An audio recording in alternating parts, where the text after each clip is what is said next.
There's me again, trying out a cool VR game, Firewall 0 Hour. And I tell you, being in VR, and if you have a disability, especially not being able to walk, you can feel like you're up walking around and running around, and that's how it was when I tried out Star Child. It really felt like that I was running, walking, that I was going down the elevator, and all that other cool stuff as well. Shadow of Colossus got a chance to play that. An amazing game. It was just so many games out there. Detroit, that game is going to be bananas.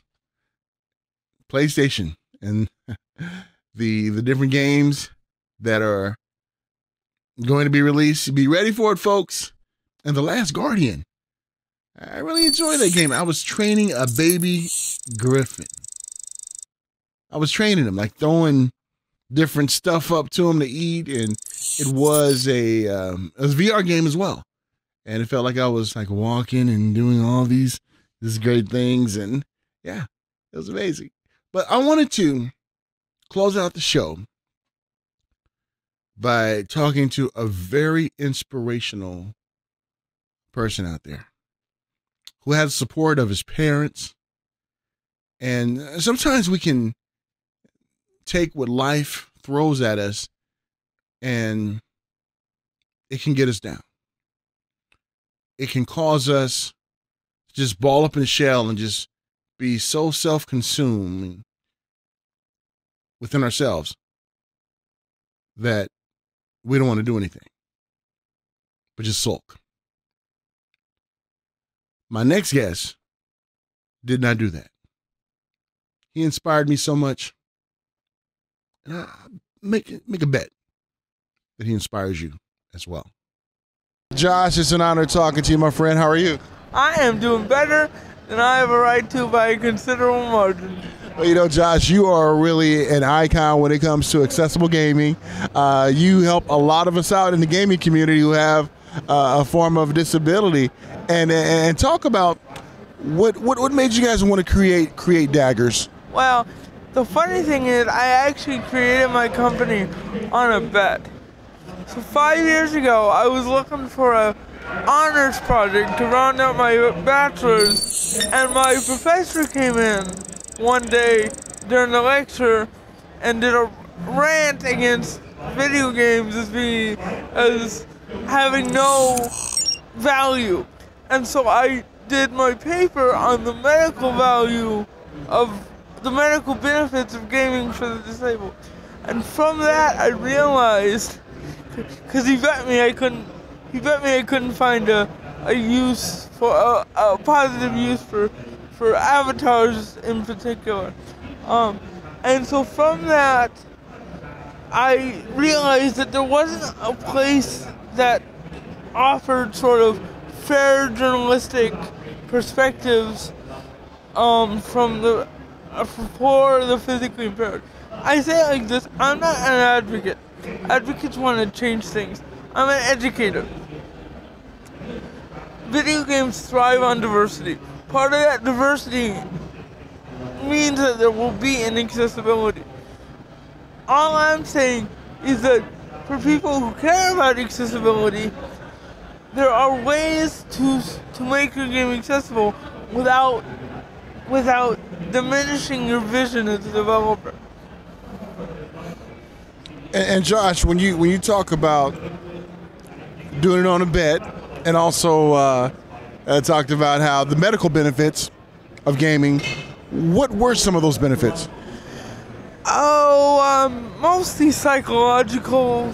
You know, I'll never get to travel to Italy, most likely. My dad travels all over the world, and he has ever since I was little. And so I grew up wanting to travel. Well, I can't sit for long enough in an airplane seat to fly to Italy or wherever. So games give me, the example that I like to use is Assassin's Creed. In Assassin's Creed Brotherhood, you got to sort of be in those historic Italian cities. No, I know it's not the same thing as being there, but in the gaming world today, stuff is produced with such attention to detail that you really do get a sense of these foreign environments. So the escapism is a big issue. The feeling of control. I mean, you understand this, I'm sure, more than most people. But as a disabled person, I have to rely on people to do the most intimate things for me. And I don't have much control in my real life, but I can have it in the digital world. So that's another one. And then the third is pain management. There's been some real concrete research done in that when undergoing chemo, people who were playing a game while they were doing their chemo needed less painkiller than people who weren't. That's phenomenal. I never thought of it that way. And Josh, what I like is that how, you and I dealing with a disability, how sometimes some in our community don't realize the benefits that they can have in helping others who are dealing with similar or other forms of challenges out there. And I really appreciate you taking the bull by the horn and doing this, my friend. Well, see, and that was part of it. I got sick and tired of buying games that I wasn't able to play and not being able to return them. I don't ever buy games new, because if it turns out that I can't play them, I'm stuck. And so I sort of started this thing. I didn't set out to be a figure in gaming accessibility. I started out to help myself. I started out to help people like me, and it's grown into something much bigger. That's so true. So what's some of the feedback from the community with some of the things that you guys have did with the organization? I really can't.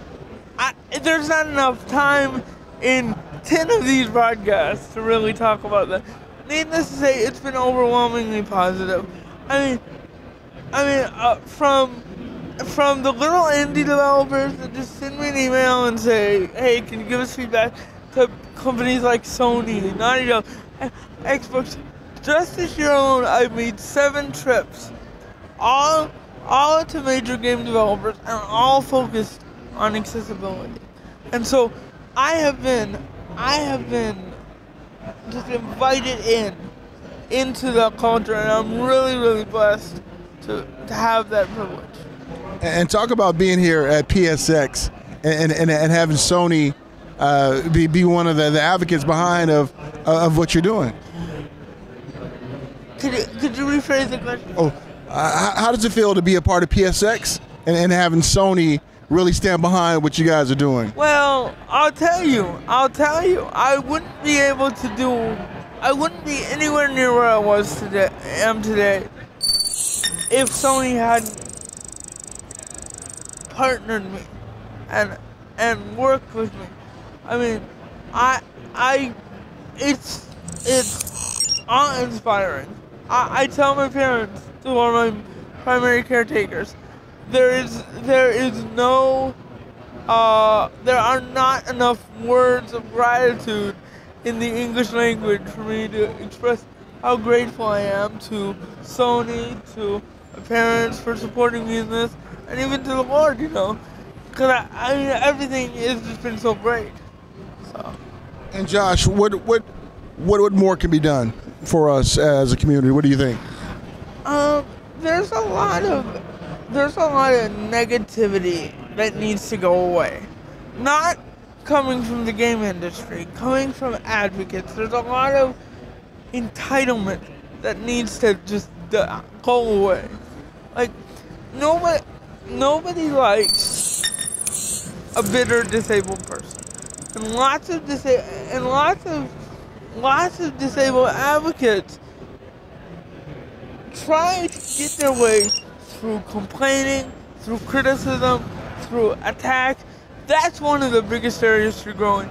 And in other ways, there's nothing that needs to be done that is not going to be done from a developer standpoint. This train's rolling. I'm glad, I'm happy to be on it. And frankly, I'm more than anything, I'm excited to see what's happening, because we're at a point now where we're not at the limits of technology, but we're at the limits of the easy stuff. So now we're gonna have to step back and reevaluate, how do we go a step deeper? How do we make it so that not just people who can use their hands, but people who only have access to head switches or other phones. So that's what we are. There's lots of stuff that could be done, but from my perspective, one of the biggest things we need to do as a community is stay positive. I totally agree with that, because we can catch more bees with honey than I forget the other word, but Then with vinegar. Honey with vinegar, yes. So, and last night you and I had an opportunity to be in front and talk to Mr. Sony himself, and tell everybody about that experience. Oh, you talking about Sean? Yes. I love Sean today. My first interaction with Sean, I was meeting with Kevin. You know Kevin, the lawyer?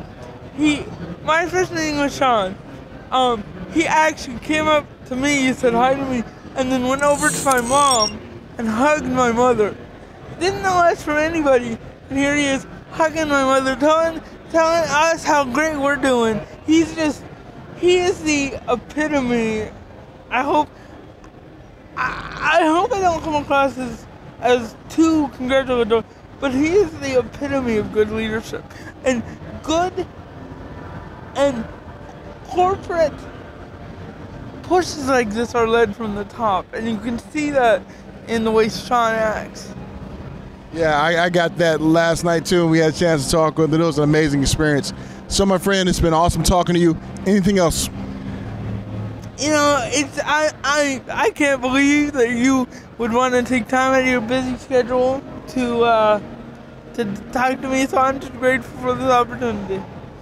And I am grateful that you took time out of your busy schedule to talk to someone like me, because, my friend, you're doing amazing work, and I wish you all the best. And you're such an inspiration, not only to the community, but also to everyone around. And you keep up the good work, my friend. All right.